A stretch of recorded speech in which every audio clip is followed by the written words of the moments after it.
का इन्होंने बताया। दूसरा, wearing of face cover, face mask लगाना। अगर आप पब्लिक प्लेस पे जा रहे हैं या वर्क प्लेस पे जा रहे हैं, जिन लोगों को परमिटेड है उनको फेस मास्क लगाना अनिवार्य है, उनको ज़रूरी है। वो तमाम जो और एसओपीज थे कि spitting in public places punishable है विद फाइन, और ये लॉज स्टेट और यूटीज अपने आप में डिसाइड करेंगी। सोशल डिस्टेंसिंग बिल्कुल मेंटेन करके रखनी पड़ेगी पब्लिक प्लेसेस में, या जो भी आप अपने प्राइवेट ट्रांसपोर्ट पे जा रहे हैं या ऑफिस की कैब पे जा रहे हैं, या जहां जिन जगहों पे ओला उबर सर्विसेज जो टैक्सी सर्विसेज हैं वो ऑपरेट हुई हैं। मैरिज गैदरिंग पे 50 से ज़्यादा लोग नहीं एकत्रित हो सकते इस लॉकडाउन के द्वारा। फ्यूनरल या लास्ट राइट्स में 20 से ज़्यादा लोग बिल्कुल एकत्रित नहीं हो सकते। बाकी कंजम्पशन ऑफ लिकर, पान, गुटखा, टबैको एक्सेट्रा पब्लिक प्लेसेस में प्रतिबंधित है। और शॉप्स पे जो डिस्टेंस होगा वो मैक्सिमम 6 फीट का, जिसको 2 गज की दूरी कहते हैं, वो कस्टमर्स में आपको लागू करना पड़ेगा। और शॉपकीपर्स को ये इंश्योर करना पड़ेगा कि उनकी दुकान में एक वक्त पर 5 से ज़्यादा लोग नहीं अलाउड हैं। एक दुकान में 5 से ज़्यादा लोग नहीं अलाउड हैं, बाकी लोग दुकान के बाहर वेट करेंगे। एक लाइन बनाकर 2 गज की दूरी होगी। हमने देखा है कि दुकानों के बाहर आजकल वो एक वाइट सर्कल्स बना दिए गए हैं ताकि जो लोग एक सोशल डिस्टेंसिंग मेंटेन करें। तो ये एसओपीज यहाँ पर रहेंगी वर्क प्लेसेस के लिए। सुधाकर, मैं अगर जी आप बताएं। सबसे बड़ी खबर सीधे तौर पर अब साफ तौर पर कह सकते हैं, जो बात एनडीएमए का जो डायरेक्शन था, इकोनॉमी को ओपन अप करने की बात थी, जो प्रधानमंत्री ने जो कहा था कि चौथा लॉकडाउन जो पहले से अलग होगा, और बिल्कुल साफ तौर पर सीधे तौर पर अगर आप कंटेनमेंट जोन, बफर जोन या red zone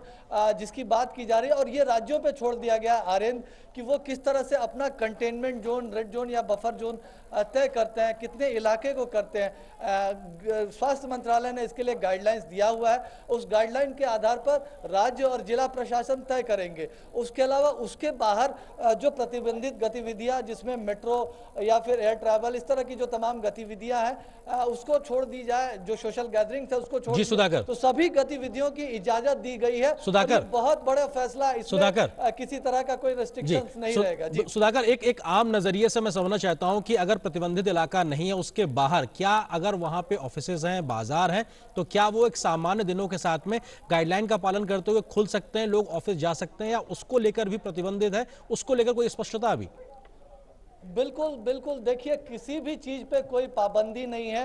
containment buffer zone या रेड जोन जो राज्य तय करेंगे, उसके बाहर किसी भी तरह की कोई पाबंदी नहीं है इसमें। इसका मतलब है बिल्कुल एक तरह से कह सकते हैं हमारे 90-95% देश एक तरह से पूरी तरह से खुल जाएगा। ये बहुत बड़ा फैसला केंद्र सरकार का, एनडीएमए का, प्रधानमंत्री का, और एक तरह से कह सकते हैं कि पिछले 2 महीने में जो तैयारियां सरकार ने की उसकी वजह से सीधे तौर पर कहें बाजार, जो अन्य ऑफिसेस वो अब खुल जाएंगे। कंटेनमेंट जोन जो राज्य डिसाइड करेंगे उसके बाद, ये सीधे तौर पर अब हम कह सकते हैं, बिल्कुल आप कह सकते हैं कि अब वो खुल जाएंगे। पर जो एडिशनल डायरेक्टिव्स हैं, आपने वर्क प्लेसेस की बात की, तो वर्क प्लेसेस के आरिंद मैं एडिशनल डायरेक्टिव्स बता दूं जो कि नेशनल डायरेक्टिव्स हैं। उन्होंने कहा है कि as for as possible practice work from home should be followed. तो वर्क फ्रॉम होम एक हिदायत दी है कि वहां से करें। Staggering of work hours, business hours shall be followed in offices, work place, shops, markets, industrial and commercial establishments. Provision for thermal scanning, hand wash, sanitiser entry exit points पर ये ज़रूरी है। फ्रीक्वेंट सैनिटाइजेशन पूरी work place की करें, common places की करें, door handles की करें, और लोगों को शिफ्ट्स में बुलाएं जो स्टैगर्ड शिफ्ट्स हो, और all persons in charge of work places ensure करें कि सोशल डिस्टेंसिंग हो। तो जी आपके बिजनेसेस, एक जो था पहले की स्टाफ कितने आएंगे उस पर किसी तरह की पाबंदी नहीं लगाई अभी तक जो समझ में आ रहा है। हाँ जी, इस ऑर्डर में जो मेरे हाथ में है, इसमें इस ऑर्डर में ये क्लियरली कहीं मतलब ये जो पिछला ऑर्डर था कि आप 33% स्टाफ बुला सकते हैं, ये अब नए ऑर्डर में नहीं है। तो एक तरह से आपके वर्क प्लेसेस खुल गए हैं, वो, पर उन्होंने कहा है कि आप हिदायत दी है कि आप वर्क फ्रॉम होम जहां हो सके वहां करें और स्टैगर्ड शिफ्ट्स पे बुलाएं। सुधाकर एक स्पष्टता ये कि सार्वजनिक परिवहन को लेकर जो आपने बताया जो प्रतिबंधित रहेगा, जिसमें हवाई सफर की बात की गई है, रेलवे की या मेट्रोस की बंद की गई, लेकिन क्या राज्य सरकार अपने ट्रांसपोर्ट सिस्टम को चालू कर सकने के लिए अपने राज्यों की सीमाओं में, क्या उसके लिए उनको अपना फैसला लेने की छूट होगी? उसको लेकर कोई स्पष्टता? जी बिल्कुल, इसको लेकर पूरी स्पष्टता है।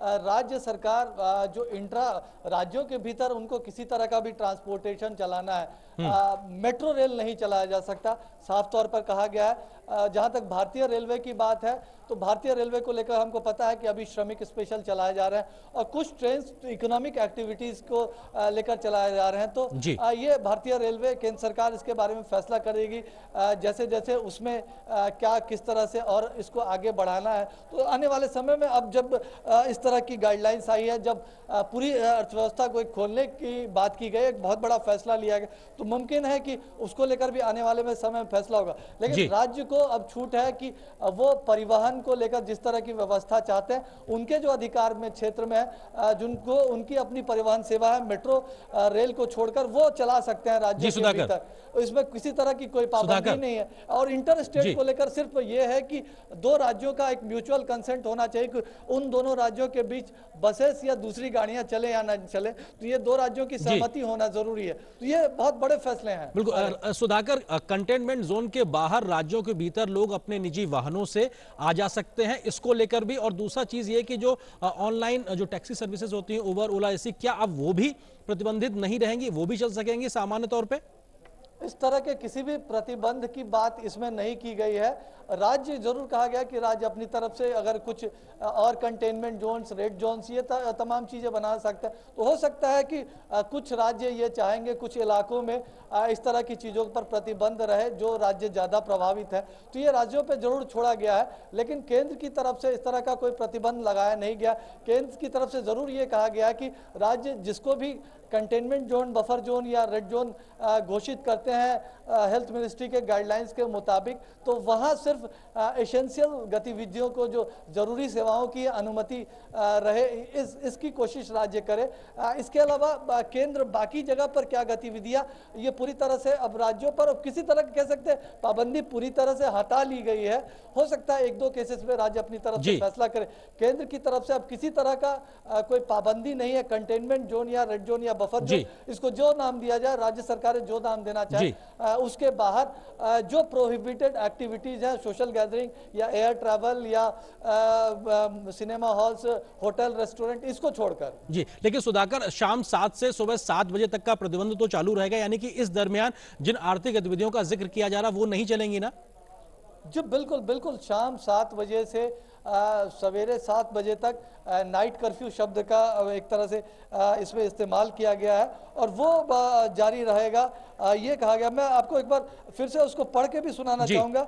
The movement of individual shall remain strictly prohibited between 7 PM to 7 AM except for essential activities, यानी जरूरी सेवाओं को छोड़कर बाकी प्रतिबंधित रहेंगी। Local authorities shall issue orders in the entire area of their jurisdiction under appropriate provisions of law such as prohibitory orders of curfew under section 144 of CRPC and ensure strict compliance. तो ये सख्ती से इसका पालन करने के भी हिदायत निर्देश दिए गए हैं कि जो नाइट कर्फ्यू है, नाइट कर्फ्यू शब्द का इस्तेमाल किया गया है, तो वो सिर्फ जरूरी सेवाओं के लिए अलाउ रहेंगे। जो काम होगा ये सवेरे 7 बजे से शाम 7 बजे के बीच ही होगा, चाहे ऑफिसेस हो या इकोनॉमिक एक्टिविटीज हो। और ये बहुत बड़ी राहत आर्येंद्र पूरे देश के लिए है और बहुत बड़ी खबर तमाम देशवासियों के लिए जिन्होंने इस संकट के काल में इतना बड़ा अनुशासन दिखाया, तो बहुत बड़ी खबर है उसके लिए। लेकिन निश्चित तौर पर बार बार यही कहा जा रहा है कि जो गाइडलाइंस है उसका सख्ती से पालन हो। जो भी गाइडलाइंस, चाहे सिनेमा हॉल्स या सोशल गैदरिंग, इस तरह की तमाम चीजों के लिए, मैरिज इत्यादि में कितने लोग जाए, इसकी भी सीमा निर्धारित की गई है, तो उसका सख्ती से पालन हो और जो नियम तोड़ने वाले के ऊपर कार्रवाई भी हो, यह भी कहा गया है। सुधाकर, एक चीज आपने जो स्पष्टीकरण दिया उसके आधार पर मैं समझने की कोशिश करता हूँ हूं, अगर हम सपोज एनसीआर की बात करें तो राज्यों के आपसी सहमति के आधार पर, यानी दिल्ली हो, हरियाणा हो, उत्तर प्रदेश हो, अगर इनके लोग एक दूसरी जगहों पर जाते हैं ऑफिसेज अटेंड करने के लिए, आर्थिक गतिविधियों के लिए, तो राज्य आपसी सहमति से एक दूसरी जगह जाने में फिर वो प्रतिबंध नहीं रहेगा। इसको इस तरह से समझा जा सकता है? जी बिल्कुल बिल्कुल, देखिए ये केंद्र की तरफ से कोई प्रतिबंध नहीं लगाया गया है, क्योंकि बात तो हो रही है रेड जोन, कंटेनमेंट जोन।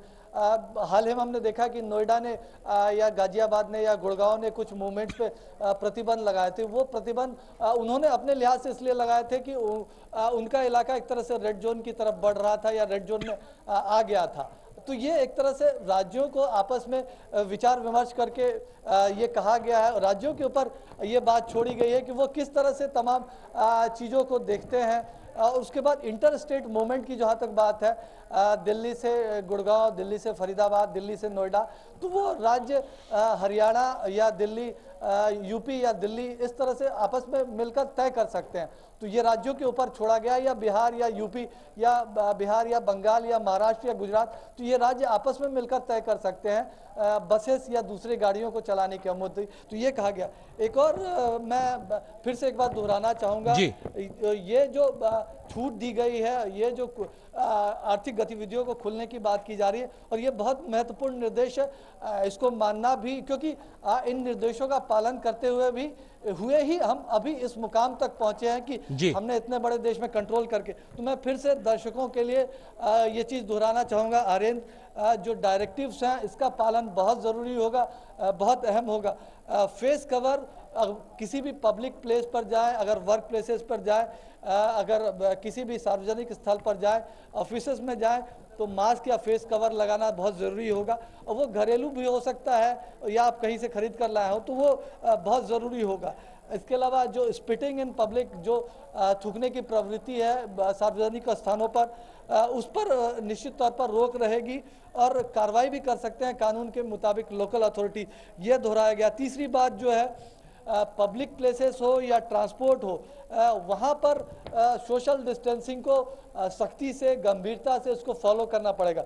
देखिए, सार्वजनिक परिवहन अगर चलाया जा रहा है तो सोशल डिस्टेंसिंग उसमें फॉलो करना पड़ेगा। राज्यों की जिम्मेदारी बहुत ज़्यादा बढ़ जाती है। ऐसा ना हो कि खोल दिया गया है चूँकि पब्लिक ट्रांसपोर्ट, तो फिर से उसमें भीड़, वो देखना पड़ेगा राज्यों को, उसको थोड़ा सा नियंत्रित करना पड़ेगा, उसको थोड़ा व्यवस्थित करना पड़ेगा, और अगले कुछ दिन काफ़ी इंपॉर्टेंट रह सकते हैं। तीसरा, जो शादियों की बात हम कर रहे थे, शादियों में जो मैक्सिमम अटेंडेंस है, वो 50 लोगों से ज़्यादा जो गेस्ट जो है वो शादियों में नहीं रह सकते। ये एक महत्वपूर्ण बात की गई है। जो फ्यूनरल है, किसी की मौत हो जाती है इस दौरान, तो उसके लिए भी कहा गया है कि उसमें 20 से ज़्यादा लोग शरीक नहीं हो सकते। ये इन तमाम चीज़ों को गंभीरता से पालन करना पड़ेगा। सार्वजनिक स्थानों पर नशे की चीज़ें, चाहे शराब हो, गुटखा हो, उसका सेवन नहीं कर सकते हैं। इसके अलावा जो शॉप्स है, शॉप्स में जो सोशल डिस्टेंसिंग है उसको ज़रूर फॉलो करना पड़ेगा। जो 6 फीट की या 2 गज की जो दूरी है उसको बनाते हुए ही खरीदारी कर सकते हैं। तो अगर ये पालन नहीं होता है तो राज्य कार्रवाई भी इस मामले में कर सकते हैं। इसके अलावा कुछ एडिशनल डायरेक्टिव्स है, आर्यन, 2-3 छोटी है, मैं समअप कर रहूँगा।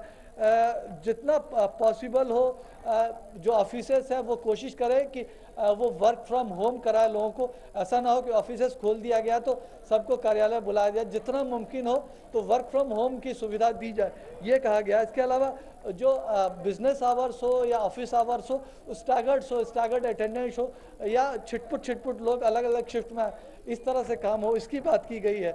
इसके अलावा जो थर्मल स्कैनिंग हो, हैंड वॉश हो, या फिर सैनिटाइजर का इस्तेमाल, खास तौर से जो कॉमन पॉइंट्स है ऑफिसेस में, इस तरह की जगहों पर उसको ज़रूर से रखा जाए, उसका इस्तेमाल ज़रूर लोग करें, इसकी बात की गई है।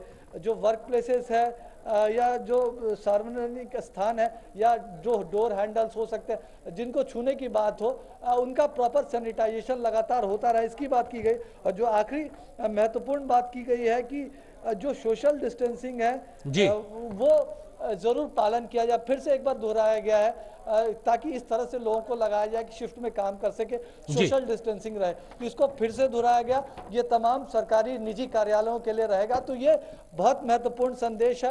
अब ये भी कहा गया है कि अगर जो डायरेक्टिव्स है उनका पालन नहीं होता है तो जो एनडीएमए एक्ट के तहत कार्रवाई भी हो सकती है। तो इनका भी सख्ती से पालन करना होगा तमाम लोगों को। जी सुधाकर, एक और महत्वपूर्ण चीज इसी ऑर्डर में है आरोग्य सेतु ऐप के इस्तेमाल को लेकर, क्योंकि वो एक सुरक्षा कवच के तौर पे है, एक हाई लेवल पे वो अलर्ट आपको देता है कि अगर आप संक्रमित व्यक्ति के पास से कहीं आने की संभावना है, उसको लेकर भी डायरेक्टिव्स दिए गए हैं कि आपको अगर आप घर से निकल रहे हैं तो आपको मैंडेटरी तरीके से उसको अपने फोन में लेना ही लेना, खासतौर से सरकारी जो कर्मचारी लोग हैं, जो अधिकारी लोग, उनके लिए। उसको लेकर किस प्रकार की बात और किस प्रकार का पूरा एक आदेश है इसमें?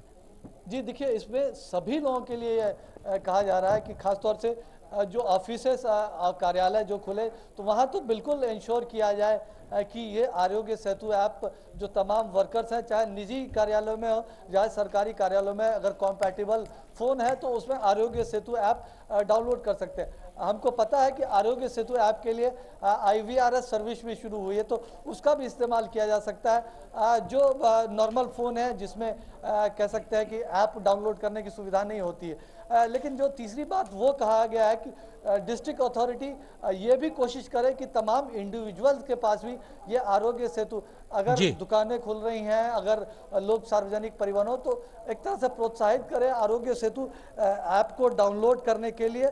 तो ये एक कहा गया है और ये सेफ्टी के लिए, लोगों की सेफ्टी के लिए, उनके स्वास्थ्य के लिए ये ज़रूरी है। तो ये बहुत महत्वपूर्ण निर्देश ज़रूर दिया गया है। और बुजुर्गों के लिए एक बार फिर से दोहराना चाहूँगा, बुजुर्गों के लिए जो बात कही गई है कि उनको अभी भी बुजुर्ग जो घर के भीतर रहे वो बहुत ज़रूरी होगा।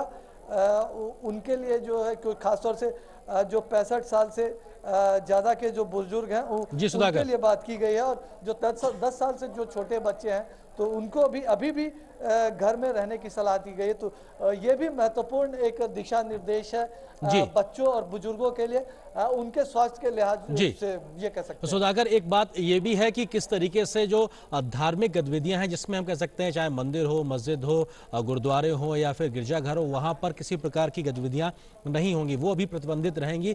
स्कूल कॉलेजेस भी अभी बंद रहेंगे। इस बात की भी साफ तौर पर इस आदेश में स्पष्ट तौर पर लिखा हुआ है। जी बिल्कुल, देखिए स्कूल कॉलेज हो, होटल रेस्टोरेंट हो, या फिर एक तरह से कह सकते हैं सिनेमा हॉल, शॉपिंग मॉल्स की बात पहले से, तो ये इस तरह की जो तमाम चीज़ें बंद थी, मेट्रो रेल है, चाहे इंटरनेशनल हो या डोमेस्टिक एयर ट्रैवल हो, बस से जरूर इंटर स्टेट गतिविधियों की बस से या प्राइवेट व्हीकल से उसकी अनुमति ज़रूर दी गई है, लेकिन ये तमाम चीज़ें जो है ज़रूर बंद रहेगी। सोशल गैदरिंग पे प्रतिबंध रहेगा, पॉलिटिकल एक्टिविटीज़ पे प्रतिबंध रहेगा, रिलीजियस कॉन्ग्रीगेशन जो धार्मिक उत्सव में जो इकट्ठा होते लोग उस पर प्रतिबंध रहेगा। तो इन तमाम चीज़ों पे प्रतिबंध रहेगा, और निश्चित तौर पर अगर ये चीज़ें कुछ जगहों पर जो भी अगर दुकानें खुलनी है या तमाम चीज़ें खुलनी है तो उसमें सोशल डिस्टेंसिंग का गंभीरता से पालन करना पड़ेगा। तो बेहद महत्वपूर्ण है। एक तरफ जहां अर्थव्यवस्था को जो तमाम लोग इंतजार कर रहे थे, जिन्होंने अनुशासन का पालन किया, उनको एक तरह से अपनी गतिविधियां चलाने की, राज्यों को एक तरह से आर्थिक तंत्र को खड़ा करने की अनुमति दी जा रही है। तो साथ ही साथ ये भी कहा जा रहा है कि 2 गज जरूरी है, जो 6 फीट का डिस्टेंस एक रखना, सोशल डिस्टेंसिंग का पालन हो, वो लिहाज से जरूरी है। और इस लिहाज से ही जो प्रोहिबिटेड जो गतिविधियां उनकी सूची में बहुत ज्यादा बदलाव नहीं हुआ है पिछले गाइडलाइन से अगर आप तुलना करें तो। सुधाकर, तो कहीं ना कहीं हम ये भी कह सकते हैं कि अब जब कई प्रकार की आर्थिक गतिविधियों को बढ़ावा देने के लिहाज से नियमों में बदलाव किया गया है, शिथिलता दी गई, तो ऐसे में समाज की जिम्मेदारी बढ़ गई है, यानी लोगों का सेल्फ डिसिप्लिन होना बहुत जरूरी है। अगर वो अनुशासित नहीं रहेंगे तो शायद इस प्रकार की दिक्कतें बढ़ सकती हैं। तो उस लिहाज से कहीं ना कहीं बहुत जरूरी है कि जो लोग अपने कामों के लिए निकले वो इन जो गाइडलाइंस हैं, नेशनल डायरेक्टिव्स हैं, उनका जो SOPs हैं, उनका बहुत गंभीरता से पालन करें। जी बिल्कुल। और देखिए आर्येंद्र, ये उनके अपने स्वास्थ्य की बात है, ये उनके अपने माँ बाप, भाई बहन या बच्चों के स्वास्थ्य की बात है, उनके परिवार की बात है। ये जो डायरेक्टिव्स हैं सोशल डिस्टेंसिंग के या सैनिटाइजेशन के या जो तमाम साफ सफाई रखने के, दूरी बरतने के, ये जी जो तमाम डायरेक्टिव्स उनके अपने लिए है, तो ये बहुत ज़रूरी होगा। और ये एक जो बड़ी जिम्मेदारी, एक बड़ा फैसला जी भारत सरकार ने लिया है, केंद्र ने लिया है, तो बिल्कुल राज्य सुधाकर, अगर इसमें समर्थन करते हैं, बिल्कुल राज्य निर्देशों का पालन करते हैं, तो जी निश्चित तौर पर इस बड़े संकट से हम अभी तक बिल्कुल, एक तरह बड़े से क्या संकट से बचते आए जैसे हैं। हम तो बचते आए हैं, बचते रह सकते हैं। सुधाकर आप रहिए हमारे साथ, हमारे सहयोगी अमृतपाल सिंह भी इस वक्त हमारे साथ में स्टूडियो में जुड़ गए हैं। अमृत, स्वागत है आपका हमारे साथ जुड़ने के लिए। आपने भी इस पूरे डिटेल अभी इसको एनालिसिस किया है, क्या बड़ी चीजें बदली हैं लॉकडाउन 3 से लॉकडाउन 4 के बीच में? अगर एक आम नजरिए से समझने की कोशिश की जाए, थोड़ा उसको डिस्क्राइब कीजिए। Another, first of all, lockdown 4 has been imposed in the country till the end of this month. Till 31st May, lockdown 4 will continue. That is the first, the biggest news at this hour of this order passed by the Ministry of Home Affairs. Now, what does it say? What all is prohibited? All those things that were prohibited in lockdown 4, in 3, except that now offices will be open.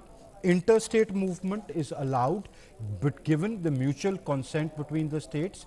The classification, green zone, red zone, orange zone, is left to the states, given the guidelines of the Ministry of Health and Family Welfare on if you have these many cases, if you have these many recoveries, if your doubling rate is this, they have to follow, and the states have now been authorized to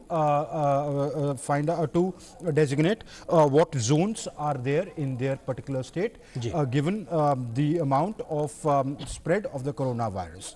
The fourth thing, the third biggest thing, offices have now been allowed to open. They are no longer in the prohibited list. The only thing that has been said in the COVID National Directives for COVID-19 management is that please ensure work from home wherever possible.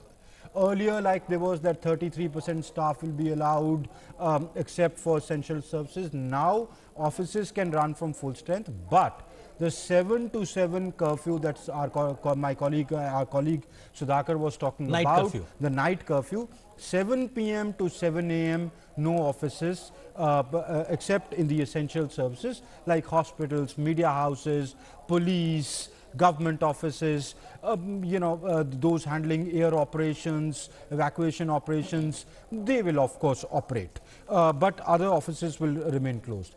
The containment zones, who are contained, strict parameters shall be followed, contact tracing shall be ensured, house to house surveillance shall be ensured, no offices, not even essential services like shops will open in the containment zones. Those things will be provided to them in the containment zones, so all now basically are in the all activities are permitted except those prohibited, which we talked about in the containment zones.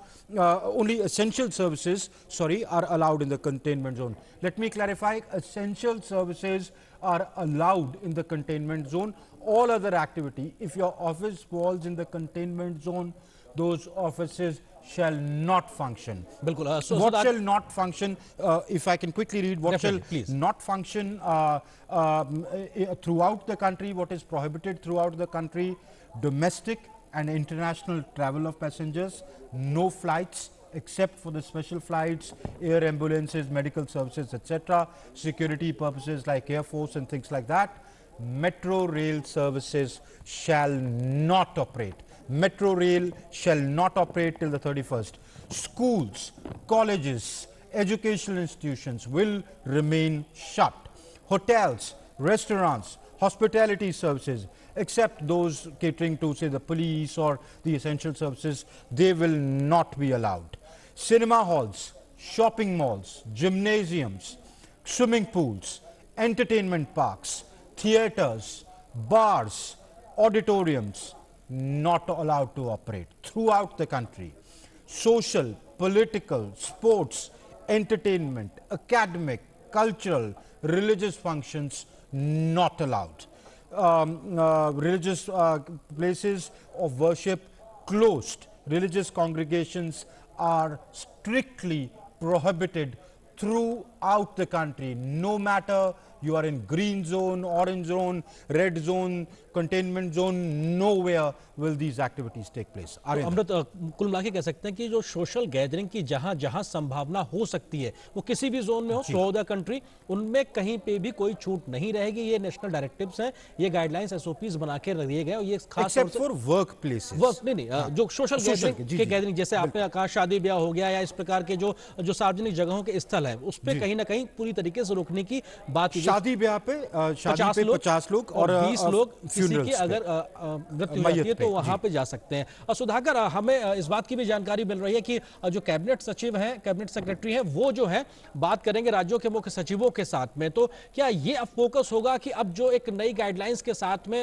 Lockdown 4.0 अब कल से शुरू होने जा रहा है, उसमें राज्य कैसे व्यवस्थाएं बनाए, उसको लेकर कहीं ना कहीं ज्यादा फोकस होगा, उस पर कहीं ना कहीं हमको देखने को मिलेगा कि ज्यादा बातचीत और चर्चा होगी? जी बिल्कुल, देखिए एक तरह से अगर राज्यों के कोई सवाल हो, सुझाव हो तो उसकी बात भी सुनी जाएगी। लेकिन एक बार फिर से मैं इसको एक तरह से दोहराना चाहूँगा, ये बात अभी तक चर्चा में नहीं आ पाई है आर्यन। सीधे तौर पर containment zone, buffer zone, red zone जिसकी बात राज्य सरकारें तय करेंगी, केंद्र जो स्वास्थ्य मंत्रालय है उसके दिशा निर्देशों के मुताबिक उसको कंटेनमेंट जोन में एसेंशियल एक्टिविटीज़ को छोड़ दिया जाए, तो कहीं भी किसी भी तरह के एक्टिविटीज़ की पाबंदी नहीं है। सिर्फ जो प्रोहिबिटेड चीज़ें जिसका जिक्र लगातार अमृतपाल कर रहे हैं उनको छोड़कर, यानी दुकान हो या ट्रैफिक हो, इसको लेकर किसी तरह की कोई पाबंदी नहीं। हाँ, एसओपीज जो है, चाहे माइग्रेंट लेबर्स की या रेलवेज की बात हो, इन तमाम चीज़ों को लेकर जो एसओपीज है बने हुए उसका पालन करना है जरूरी। लेकिन राज्यों के ऊपर जिम्मेदारी दी गई है कि वो इस बात को देखें कि अगर राज्यों को लगता है कि कुछ चीज़ों पर अलग से रिस्ट्रिक्शंस की लगाने की ज़रूरत है, इम्पोज करने की ज़रूरत है, कुछ छूट वो अभी नहीं चाहते हैं, तो ये राज्य तय कर सकते हैं। देखिए बड़ी बात यही है कि राज्य जो चाह रहे थे कि हमको ये तय करने का अधिकार मिले कि किन चीज़ों पर रिस्ट्रिक्शंस होना चाहिए, तो ये राज्य को अधिकार दिया गया है इन छूट के साथ कि राज्य को अगर लगता है कि इन जगहों पर अभी भी छूट की ज़रूरत नहीं है, इन पर अभी भी रेस्ट्रिक्शंस की ज़रूरत है, तो वो रेस्ट्रिक्शंस लगा सकते हैं। तो ये एक महत्वपूर्ण पॉइंट है आर्यन। बिल्कुल अमृत, ये एक महत्वपूर्ण पॉइंट, कम से कम राज्यों को इतनी एक लिबर्टी है कि अगर उनको लगता है कि और ज़्यादा रिस्ट्रिक्शंस को इम्पोज करना, तो कम से कम उस लिहाज से कर सकते हैं। Absolutely. You see, this country is run by the states. By the end of it, your smallest administrative unit is the district. So, which reports to the state government. Now, the state governments are the ones who are actually ensuring that on the ground, whether the police or the other essential services, food, shops, that reaches to them, medical supplies reach to them. So, they have been given the liberty to decide for themselves either what to do, how to contain, because they are their people, they are the best people on the ground to take a call on, say, interstate movement. Now, the states have been allowed that if you have mutual consent between two states for interstate movement, which basically means that the center is, what the center is saying is that, you see, this is something which can spread. Let us not get too close. This is a problem, this is a crisis which we still haven't overcome. The number of cases are rising. The only way to fight it is there is no vaccine in sight as of today, at least on the ground. So you can only maintain social distance and fight it.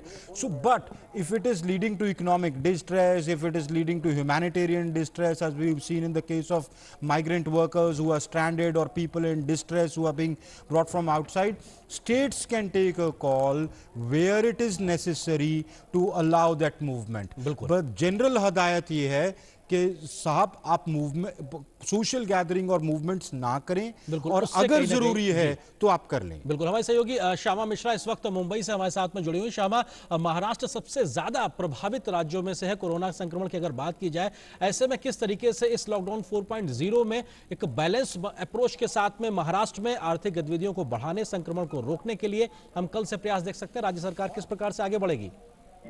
Maharashtra की बात करें तो दोपहर तक ही हमने देखा था कि एक नोटिफिकेशन के जरिए कि 31 मई तक लॉकडाउन को एक्सटेंड कर दिया गया है राज्य भर में, ये दिशा निर्देश दे दिया गया था। साथ ही उसके इसमें ये बताया गया था कि अजय मेहता जो चीफ सेक्रेटरी है वो कुछ समय में ये एक कैलिब्रेटेड फेज वाइज रिलैक्सेशन या कह सकते हैं कि किस एरिया में किस तरीके से लिफ्ट करा जाएगा लॉकडाउन को, किस तरीके से रिलैक्सेशन दिया जाएगा, ये एक डिटेल ऑर्डर और एक इशू करने वाले हैं। तो वो एक एक्सपेक्टेड है कि किस तरीके से green zone, containment zone, red zone and orange zone में किस तरीके से गतिविधियां स्टार्ट होनी है। हमने पहले ही देखा था कि अप्रैल 20 के करीब जब ये गाइडलाइंस आया था तो ऑलरेडी कई सारी आर्थिक गतिविधियों को अलाउ कर दिया गया था और कई सारे ऐसे जो डिस्ट्रिक्ट हैं या जो इलाके हैं महाराष्ट्र के राज्य भर में जो ग्रीन जोन्स में आते हैं, ऑरेंज जोन्स में आते हैं, वहां पर आर्थिक गतिविधि ऑलरेडी चालू है। कई सारे इंडस्ट्रीज है, कई सारे जो एक तरीके से इंडस्ट्रियल कॉरिडोर्स हैं, इंडस्ट्रियल एस्टेट्स हैं, वो अपने काम शुरू कर चुके हैं 50% वर्कर्स के साथ में, साथ ही सोशल डिस्टेंसिंग मेंटेन करते हुए, जो भी गाइडलाइंस हैं वो सब मेंटेन करते हुए उन्होंने अपने काम शुरू कर दिए हैं। साथ ही जो एरियाज आते हैं ऑरेंज जोन, उसमें थोड़े प्रिकॉशंस के साथ में काम किए जा रहे हैं।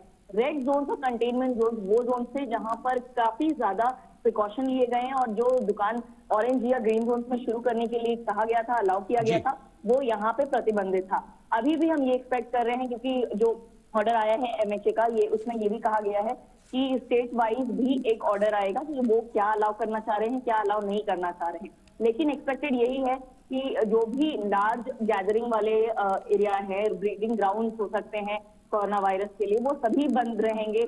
जैसे सिनेमा हॉल है, एजुकेशनल इंस्टीट्यूशंस है, प्लेसेस ऑफ वर्शिप है, ये सारे जगह जो है वो बंद रहेंगे। बहरहाल अभी इसके ऊपर में भर देना है, जोर देना है कि किस तरीके से जो कंटेनमेंट जोन्स हैं उन्हें नीचे लाया जाए, उनके नंबर को कम किया जाए। और कई सारे ऐसे डिसीजन लिए भी जा रहे हैं सरकार की तरफ से, क्योंकि हम हमेशा कहते हैं अकेला सरकार नहीं ये डिसाइड कर सकता, अकेला सरकार सब कुछ नहीं कर सकता। तो मुंबई में ये भी देखने के लिए मिला है कि काफी सारे सोसाइटीज को श्यामा आप रहिए हमारे साथ में, मैं आपके पास फिर से रुक करूंगा। इस वक्त हमारे साथ में दिल्ली की जो एम्स हॉस्पिटल है उसके डायरेक्टर डॉक्टर रणदीप गुलेरिया इस वक्त फोन लाइन पे हमारे साथ में मौजूद है। डॉक्टर गुलेरिया, स्वागत है आपका हमारे साथ में जुड़ने के लिए। समझना आपसे यही चाहेंगे कि अब जब एक आर्थिक गतिविधियों को बढ़ावा देने के लिहाज से जो खासतौर से कंटेनमेंट जोन नहीं है वहां पे कई प्रकार की रियायतें दी गई हैं, ऐसे में सोशल डिस्टेंसिंग और गाइडलाइंस का पालन बहुत जरूरी होता है। किस प्रकार से आम लोगों को इस बात को समझने की जरूरत है कि उनको सेल्फ डिसिप्लिन बहुत ज्यादा अपनाना है अगर उनको रियायत दी गई है तो?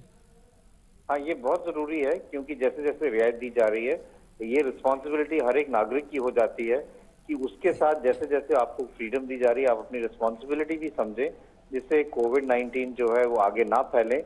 और जहाँ जहाँ पे हमारे कोल्ड स्पॉट्स हैं वहाँ पे केसेस ना बढ़े और वहाँ पे हम आस्ता आस्ता केसेस कम कर पाएं।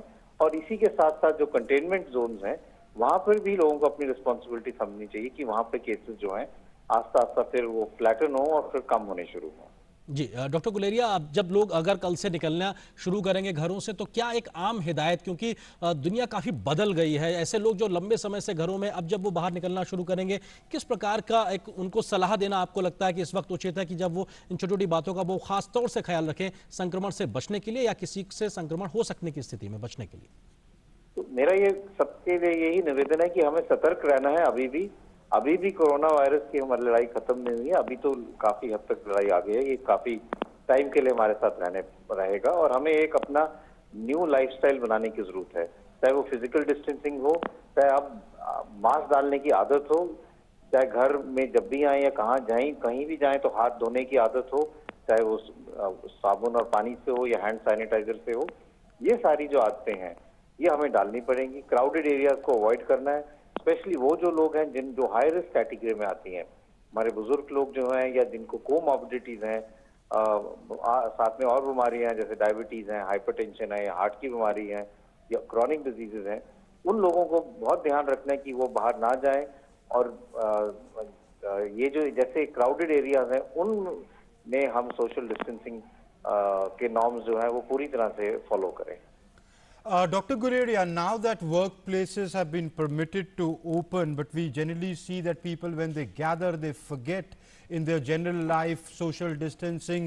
So are there any guidelines, or are there any suggestions that you would want to give to people when they go to their workplaces, like don't crowd together at lunchtime, don't eat together, try and maintain a certain distance? Because once the office is open, we'll see people going to offices, and you can see the restrictions, or the advice that was given during the lockdown earlier, or about social distancing, can be thrown to the winds. Yes, that's very true.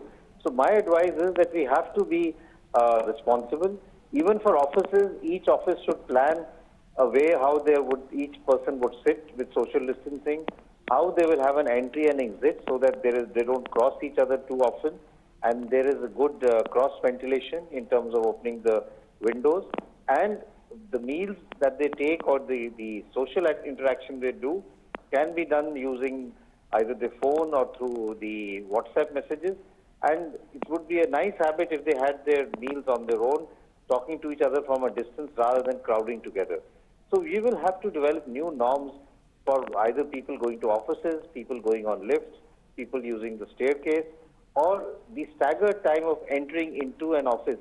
All will have to be developed so that we can avoid crowding, maintain social distancing, and thereby not allow the infection to spread in our own office, in our own community, and in our own houses. जी sir, एक चीज़ और कि जब हम देखते हैं कि ऑफिसेज में लोग जाते हैं तो बहुत सी ऐसी कॉमन चीज़ें होते हैं, एसेट्स होते हैं जिनका हम कॉमनली इस्तेमाल करते हैं।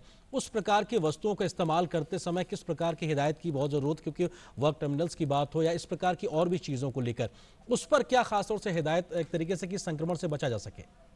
तो एक तो ये चीज है कि जो सर्फेसेस हम आम टच करते हैं, चाहे वो दरवाजे का नॉब हो, चाहे टेबल का टॉप हो, या कुर्सी का टॉप हो, या और सर्फेसेस हो, उनको रेगुलरली साफ करने की जरूरत है विद सैनिटाइजर या सोडियम हाइपोक्लोराइड के साथ। और दूसरा यही है कि जो हम पहले हमारी जो डीलिंग रहती थी फाइलों के साथ या उन चीजों के साथ, उनको भी हम जितना अवॉइड कर पाएं या उनको साफ कर पाएं या उनकी हैंडलिंग जितनी कम कर पाएं, तो उससे भी सर्फेसेस से कॉन्टैक्ट होना जो है वो कम हो पाएगा। तो हमें अपने लिए एक नई आदत डालनी पड़ेगी, both in cleaning the offices, using more of internet or electronic media for communication and file movement, rather than using the physical files. Dr. Guleria, one thing I'm curious about, in the national directives for COVID-19 management that have been issued today, they've said that wearing a face cover is compulsory in all public and workplaces. So people basically, when they have to go out of their homes, whether to shops or to their workplaces, will have to wear face masks, or they will face penal provisions. But what about gloves? Should people use gloves? Should they wear gloves? Does that help, or washing hands regularly is enough? What would you recommend? So I think the most important thing is that masks have to be worn even if you are asymptomatic. Okay. Because we know a large number of people can be asymptomatic and they can transmit the infection, and by wearing a mask you can prevent that. And if both people wear masks, the chance of infection from one to the other come down significantly. As far as gloves are concerned, it's important to keep in mind that even if you wear gloves and you touch surfaces, your gloves can get contaminated. Right. And you may get a false sense that my hands are clean because they're inside the gloves. And if with your gloves, if you touch your face, your nose and mouth, then those contaminated hands which have the virus will reach your face and you will get the infection. So rather than wearing gloves, it's important that you wash your hands regularly, because that will give you more safety, and it will disinfect your hands and the virus will not spread. जी doctor Guleria, एक चीज़ और कि जब अब लोग ज़्यादा संख्या में घरों से निकलेंगे, अपने कामों के लिए निकलेंगे, वापस फिर घर आएंगे, ऐसे में अगर वो एक्सपोजर लेके वापस आ रहे हैं, उनके घर में परिवार में बुजुर्ग माता पिता हैं, छोटे बच्चे हैं, तब किस प्रकार की हिदायत या तरीके से बात का ख्याल रखने की ज़रूरत है कि अगर वो किसी प्रकार से संक्रमण के संपर्क में आए हैं तो वो घर तक ना आए, उसको कैसे रोका जा सकता है, उसको लेकर क्या उपाय हो सकते हैं? हाँ, वो हम अपने पुराने जो हमारी आदतें हैं उनको वापस लाना पड़ेगा। जब भी हम घर आए तो हम अपने जूते बाहर खोल सकते हैं। घर के आने के बाद एकदम ही अपने हाथ धोएं। कुछ लोग नहा भी सकते हैं, और जो कपड़े हैं उनको धोने में डाल दें। तो हम अगर अपनी आदतें बदलेंगे कि जैसे हम घर कहीं बाहर से आए तो एकदम अपने हाथ धोएं, चाहे तो नहा लें और अपने कपड़े बदल के घर के कपड़े डाल लें, जिससे अगर कपड़े में कोई चांस भी हो इन्फेक्शन का तो वो ना हो, सोशल डिस्टेंसिंग या फिजिकल डिस्टेंसिंग घर में, स्पेशली जो बुजुर्ग लोग हैं, जो हाई रिस्क ग्रुप हैं, उनके साथ रखें। तो अगर हम ये काम करेंगे तो हम इन्फेक्शन जो है वो बाहर से नहीं ला पाएंगे। मास्क को भी अच्छी तरह से धोएं, चाहे तो मास्क को घर के बाहर ही रखें और वहीं पे उसको साफ कर लें, जिससे मास्क हम अंदर ना लेके जाएं। तो कई चीजें हमें घर के लिए करनी पड़ेगी जिससे हम अब खुद इन्फेक्शन घर पे ना लाएं। Sir, those people who are using homemade masks or using cloth, do you recommend that they wash them every day before reusing them the next day? Yes, I would say that if you're using the cotton or the cloth mask, then a good idea is to wash it regularly. It's a good idea to keep a number of them with you so that you can recycle it. या आपने एक आज use किया तो एक धोने के लिए डाल दिया, तो जब वो 2-3 दिन बाद तैयार होगा तब आपके पास ऑलरेडी मास्क पड़े हुए हैं, जिससे वो that will remain clean and it will also be safe to use.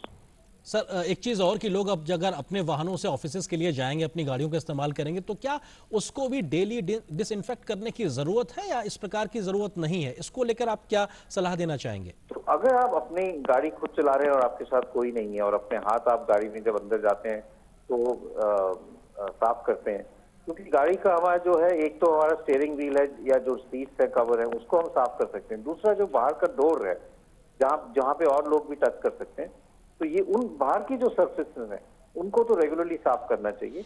अंदर वाले जो सर्फेसेस हैं वो क्योंकि हमारे ही टच में आते हैं, तो हम जब भी बैठते हैं तो डिसइंफेक्टेंट के साथ जहां एरियाज है जहां पे टच होने के ज्यादा चांसेस हैं उनको हम क्लीन कर सकते हैं। ठीक है sir. All right, Dr. Guleria, many thanks for joining us on the show and giving us those inputs. That was Dr. Guleria, the director of AIIMS, joining us on the show and saying that with now the new guidelines easing out, restrictions, people being allowed to go to offices, the movement is expected to be much more of people out of their homes as was seen in lockdown 1, 2 and 3. But now that also puts the added responsibility on us to be more careful, to be even careful than we were before, because now we are at an increased risk of infection for the simple reason that we will go out of our homes, we will interact with people, we will come in contact with people. So he advising that maintaining social distancing is absolutely important when you go to your offices. Maintain social distance, see to it that your workplace is clean, it's regularly sanitized. Though in the guidelines issued by the Ministry of Home Affairs, it's very clear that offices have to be disinfected regularly, staggered shifts have to be done. They've said the directive is that it should be people should work as much as possible from home, but where it is not possible from home, they've not put attendance diktat saying that only 33% are allowed, but directives are that shifts should be staggered and people should be called in shifts. Therefore, the increase by the very fact of social interaction, the risk of infection increases. So therefore, it is our responsibility to keep ourselves safe, our families safe, our neighborhood safe, people around us safe, our colleagues, our friends, our family safe by practicing the guidelines, wearing the mask always. It is compulsory to wear the mask when you go out of home, whether you go to a shop to buy your essential items or you step out of home for going to office. It is absolutely necessary to wear the face cover. बिल्कुल, हमारे सहयोगी सुधाकर हमारे साथ में जुड़ गए। सुधाकर, कुछ और स्पष्टता अभी तक, क्योंकि हमने देखा कि जब ये गाइडलाइंस आई तो उसके बाद से लगातार उसको पढ़ने के बाद में बिटवीन द लाइंस भी कई बात समझ में आती, कुछ और आप उसमें ऐड करना चाहेंगे? देखिए, एक चीज आप सीधे तौर पर कह सकते हैं कि जो ऑलरेडी रिलैक्सेशंस था वो बिल्कुल हमेशा जारी रहेंगे। ये एक ऐड कर सकते हैं, जैसे रेस्टोरेंट पर जरूर पाबंदी है, लेकिन रेस्टोरेंट से होम डिलीवरी, इस तरह की जो तमाम चीज़ें जो हैं, जो ऑलरेडी रिलैक्सेशन पहले से दिए जा चुके हैं, उसमें किसी तरह की कोई कमी नहीं है, बल्कि एक तरह से अब हमने बढ़ाया है रिलैक्सेशन, ओपनिंग अप किया है। रवि से पूछना चाहेंगे, रवि, क्या आप बदलाव देख रहे हैं लॉकडाउन 3 से लॉकडाउन 4 में? किस तरह का बदलाव आप देख रहे हैं? स्पेसिफिकली अगर हम बात करें Sudhakar, if you talk specifically about lockdown 3 and lockdown 4, in the directive that has been published as of now, The government and the NDMA has listed places which will remain prohibited for the common people, and they have said that all other things that are not listed, they are up to the state government. So it will be upon the state governments to decide whether to open the markets, whether to open the private offices, whether those spaces will be open, whether they will decide to have staggered opening for private offices, for the marketplaces, common marketplaces. But the directive has clearly said that state governments cannot dilute the restrictions that have been imposed, and they can impose some other restrictions as they deem fit, but they cannot dilute it. But as far as the restrictions go, the many restrictions have been removed, and it is now entirely up to the state governments, the respective state governments, to decide whether they have to follow those restrictions and what do they deem fit after taking a measured call. What do they deem fit to open, and what do they think that can be allowed, including the market activities and the opening of private spaces. क्या वजह देखते हैं? एक तरह से हम देख रहे हैं कि जो एक एनडीएमए का निर्देश था, जो प्रधानमंत्री जो बात कह रहे थे कि आर्थिक तंत्र को खोलने की जरूरत है, जिसकी बात वो कर रहे थे, तो क्या ये वजह रही कि ये जो रिलैक्सेशंस दिया गया, इसके पीछे क्या हमारी जो तैयारियां होनी थी वो एक पुख्ता तैयारी हो चुकी है, चाहे अस्पताल हो, कैपेसिटी बिल्डिंग हो, ट्रेनिंग हो, उसकी वजह से, और एक तरह से एक अनुशासन हमने दिखाया, सोशल डिस्टेंसिंग हो, क्या आप वो कारण मानते हैं इस तरह से? The main reason, what I think, Sudhakar, is that the government, as you said, we have already now have the facilities, and we have propped up the medical facilities in case the scenario becomes very difficult for India. Each and every city, each and every state has utilized this lockdown period to further enhance the medical facilities, the quarantine facilities, the isolation beds in their respective states and cities. And also the government focus for the past 15 days has been now to start economic activity, so that India, as many ministers have said, that we have to find opportunity in this crisis, so that India does not miss out on this opportunity when it presents itself in these times of crisis, and India is ready to grab the opportunity with both the hands. बिल्कुल, इसमें आर्यन मैं add करना चाहूँगा, आप अगर जनवरी में ये बात करते हैं कि करीब 1000 अलग कोविड अस्पताल होंगे, करीब 4-5 लाख आइसोलेशन या आईसीयू के बेड्स होंगे, अलग से जो अस्पताल हमारे पास ऑलरेडी मौजूद है, तो शायद कोई भरोसा नहीं कर सकता था कि ये 2-3 महीने में मुमकिन होगा, लेकिन हिंदुस्तान ने ये करके दिखाया, और उसकी वजह से, ये इस अनुशासन की वजह से, ये सब कुछ जो 130 करोड़ के देश में हम अभी भी देख रहे हैं कि जो डेथ रेट है या फिर जो इन्फेक्शन रेट है, वो दुनिया के तमाम बड़े देशों के मुकाबले बहुत कम है, बहुत मिनिमम है। और अगर हम सावधानी बरते, लोगों से यही गुजारिश की जाएगी कि अगर सावधानी बरते तो एक जो फ्लैटनिंग ऑफ कर्व जिसकी तरफ हम जा रहे हैं, उसको मुमकिन करके दिखाया जा सकता है। सब लोग मिलकर ये कर सकते हैं। बिल्कुल किया जा सकता है सुधाकर, और इस डायरेक्टिव में बहुत साफ तौर पर सरकार ने कहा है कि 2 गज की दूरी जो है, you have to maintain social distancing. जो नॉर्म्स हैं, जो पहले पूरे नॉर्म्स बताए गए हैं, उन नॉर्म्स को they have to be followed by each and everyone. The state government can not dilute the restrictions, they can open up slowly the places they deem fit. So in a sense, this central government has now thrown the ball in state government's court. They have told them that we have utilized this period. We have given a lockdown period of almost more than 40 days, and we have allowed the states and the union territories to prepare themselves.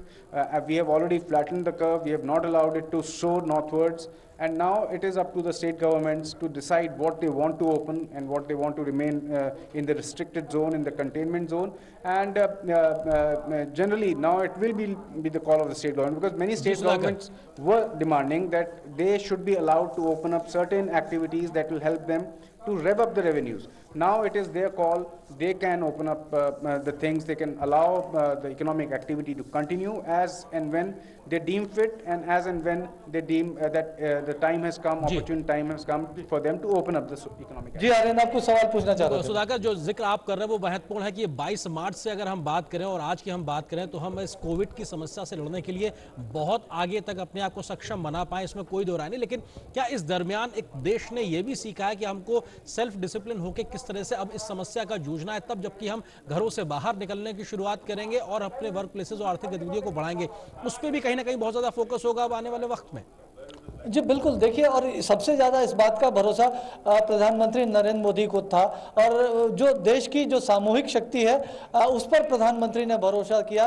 और हमने देखा कि जब शुरुआत हुई थी 22 मार्च को जनता curfew पे, देखिए अमूमन हमने ये भी देखा कि कर्फ्यू जब लगाए जाते हैं, गोली मारने का आदेश होता है, इस तरह के भी आदेश होते हैं, उसमें भी कई लोग उल्लंघन करते हैं, गिरफ्तार भी किए जाते हैं। लेकिन जनता कर्फ्यू का जब प्रधानमंत्री जी ने आह्वान किया तो 130 करोड़ के देश में हमने देखा किस तरह का एक घोषित कर्फ्यू, और हम देख रहे हैं कि पिछले 2 महीने से जिस तरह का अनुशासन देश ने दिखाया, प्रधानमंत्री को यह भरोसा था, और उस पर तमाम देशवासी खड़े उतरे, और उसकी वजह से हमने ये जो लॉकडाउन 3 लॉकडाउन जो हमने निकाले हैं, और मुझे जरूर उम्मीद है, प्रधानमंत्री को भी ये भरोसा है कि ये अगला जो लॉकडाउन 4 भी है, ये जो आने वाला समय है। और क्योंकि एक चीज सीधा स्पष्ट संदेश अगर आज किसी चीज का मिला है तो एक है कि ये जो कोरोना है, ये कोरोना संकट है, और उसमें हमारा चाहे फेस कवर हो या सैनिटाइजेशन की बात है, ये एक हमारे लिए न्यू नॉर्मल की बात रहेगी। तो ये बेहद ही महत्वपूर्ण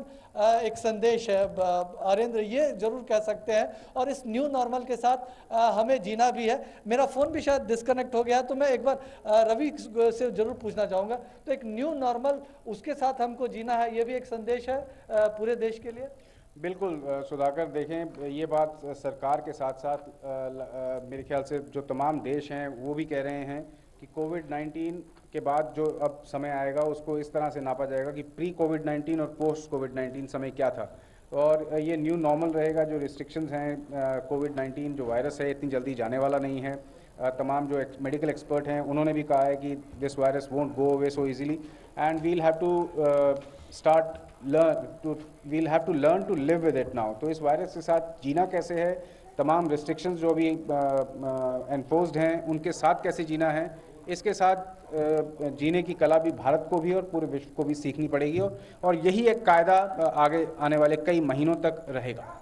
जी बिल्कुल आर्यन, बहुत महत्वपूर्ण है। देखिए आरोग्य सेतु ऐप की एक मैं बात बताना चाहूंगा, 10.5 करोड़ से ज्यादा लोग इसको डाउनलोड कर चुके हैं, मुमकिन है 11 करोड़ के आसपास पहुंचने वाले भी हैं। लेकिन देखिए किस तरह से ये काम करता है बहुत लोगों को पता भी नहीं होगा। इस ऐप के वजह से कम 4 लाख लोगों से संपर्क किया गया जिन्होंने ये रिपोर्ट किया था कि हम अस्वस्थ हैं, उनको मेडिकल काउंसलिंग दी गई, जरूरत पड़ा तो उनका टेस्ट कराया भी गया।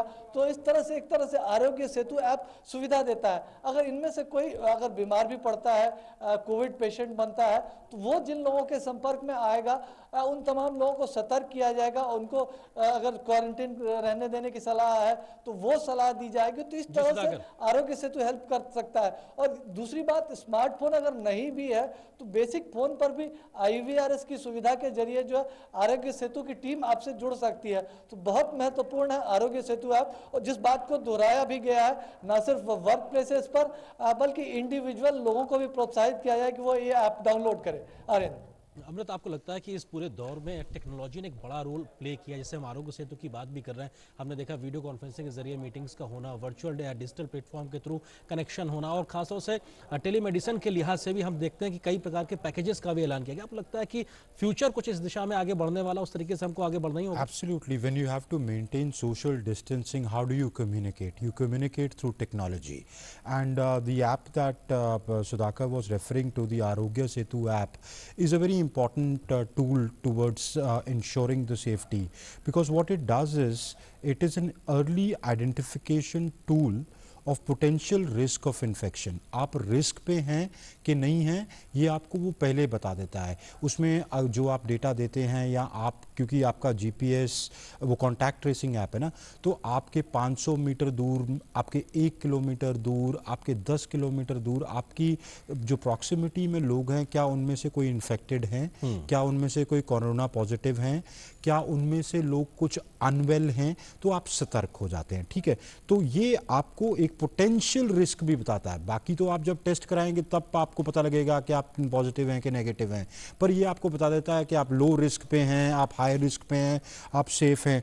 दूसरा, it does as a shield for individuals and the community at large. So basically that's what it does. Now what do today's guidelines say about the Aarogya Setu? इसमें मैं एक चीज ऐड करूंगा, जैसे हम आप भी अभी अपने ऑफिस आते हैं तो हमको पहले एंट्री से पहले गेट पे दिखाना होता है कि हमारा जो स्टेटस है आरोग्य सेतु ऐप का वो सेफ दिखाया। दैट मीन्स कि अगर हम अनवेल हैं तो हमारे ऑफिस का कोई व्यक्ति हमसे उसकी वजह से प्रभावित ना हो। इस प्रकार की गाइडलाइंस भी कहीं ना कहीं बहुत फायदेमंद है, लोगों को संक्रमण से बचाने के लिए काफी कारगर भी हो रही है। जी, और मैं अगर वो गाइडलाइन से पढ़ दूं आज की जो है आरोग्य सेतु को लेकर, जैसे आपने कहा कि हम लोगों के ऑफिस में एंट्री तभी अलाउड होती है अगर आप सेफ जोन में हैं।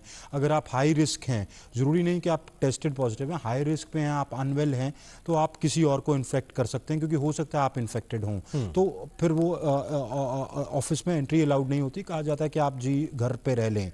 तो टुडेज गाइडलाइन से with the view to ensuring safety, offices and work places, employers will make the best effort basis that Arogya Setu is installed by employees having compatibility with their phones.